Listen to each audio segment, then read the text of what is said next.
من باعك في وقت ترد به ولو ظل تتقي به من الحر، فإياك أن تضعه، أن ترضاه، أن تجعله بجوارك ولو كنت تراه حصن على الأرض.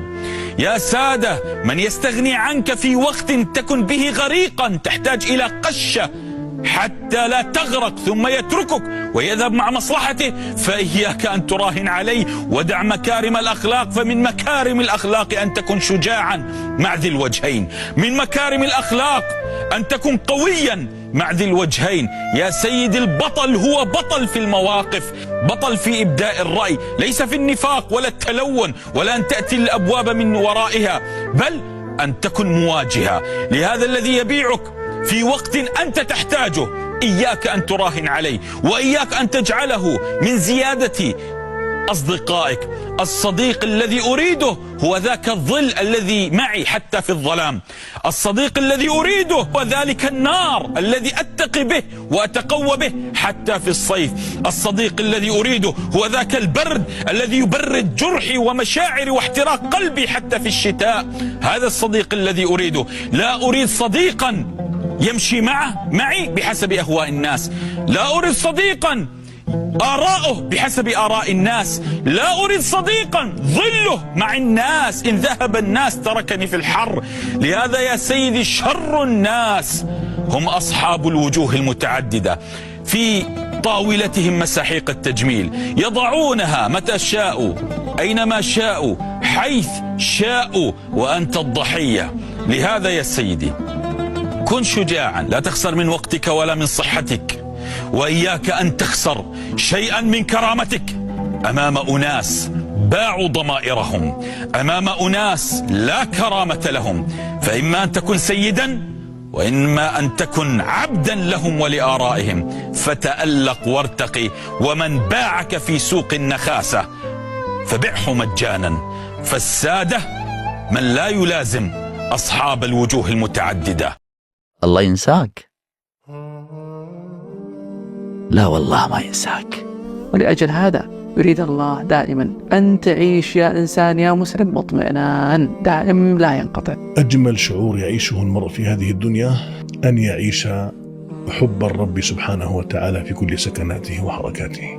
في الجنة ربنا سيعطيك كل ما تريد، لهم ما يشاءون فيها ولدينا مزيد. لكن في الدنيا بعلم وحكمته هيتدخل في مراداتك لتحقيق مصالحك، ويقول لك: فإن سلمت لي فيما أريد أعطيتك فوق ما تريد، فاستمع أيها العبد لما تؤمر واصبر على ما تأخر. إنه الله. تعرف على الله في الرخاء يعرفك في الشدة. قدم في الرخاء كثر ما تقدر، لا تبخل بوقت ولا تبخل بجهد ولا تبخل بعلاقاتك لا ترد حد. كل من يطلبك شيء حاول سو. واحد بيقول لربنا: يا رب إني أحبك، ولئن أدخلتني جهنم لأصعدن خطيبا في أهل النار وأخبرهم بأني أحبك، ثم لأنزلن عن منبري في جهنم وأطوفن على أهل النار فردا فردا وأخبرهم بأني أحبك، فاصنع بي ما شئت فأنا أحبك. نعم، الله حبيبنا، اللي ما قدر يحب الله مسكين. من باعك في وقت ترد به ولو ظل تتقي به من الحر، فإياك أن تضعه، أن ترضاه، أن تجعله بجوارك ولو كنت تراه حصن على الأرض. يا سادة، من يستغني عنك في وقت تكن به غريقا تحتاج إلى قشة حتى لا تغرق ثم يتركك ويذهب مع مصلحته، فإياك أن تراهن عليه ودع مكارم الأخلاق. فمن مكارم الأخلاق أن تكن شجاعا مع ذي الوجهين، من مكارم الأخلاق أن تكن قويا مع ذي الوجهين. يا سيد، البطل هو بطل في المواقف، بطل في إبداء الرأي، ليس في النفاق ولا التلون ولا أن تأتي الأبواب من ورائها، بل أن تكن مواجهة لهذا الذي يبيعك في وقت أنت تحتاجه. إياك أن تراهن عليه، وإياك أن تجعله من زيادة أصدقائك. الصديق الذي أريده هو ذاك الظل الذي معي حتى في الظلام. الصديق الذي أريده هو ذلك النار الذي أتقي به وأتقوى به حتى في الصيف.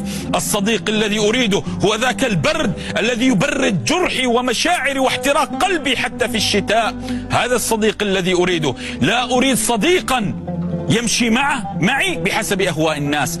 لا أريد صديقا آراؤه بحسب آراء الناس. لا أريد صديقا ظله مع الناس. إن ذهب الناس تركني في الحر. لهذا يا سيدي شر الناس هم أصحاب الوجوه المتعددة، في طاولتهم مساحيق التجميل يضعونها متى شاءوا أينما شاءوا حيث شاءوا وأنت الضحية. لهذا يا سيدي كن شجاعا، لا تخسر من وقتك ولا من صحتك، وإياك أن تخسر شيئا من كرامتك أمام أناس باعوا ضمائرهم، أمام أناس لا كرامة لهم. فإما أن تكن سيدا وإما أن تكن عبدا لهم ولآرائهم. فتألق وارتقي. ومن باعك في سوق النخاسة فبعه مجانا. فالسادة من لا يلازم أصحاب الوجوه المتعددة. الله ينساك؟ لا والله ما ينساك. ولأجل هذا يريد الله دائما أن تعيش يا إنسان يا مسلم مطمئنان دائم لا ينقطع. أجمل شعور يعيشه المرء في هذه الدنيا أن يعيش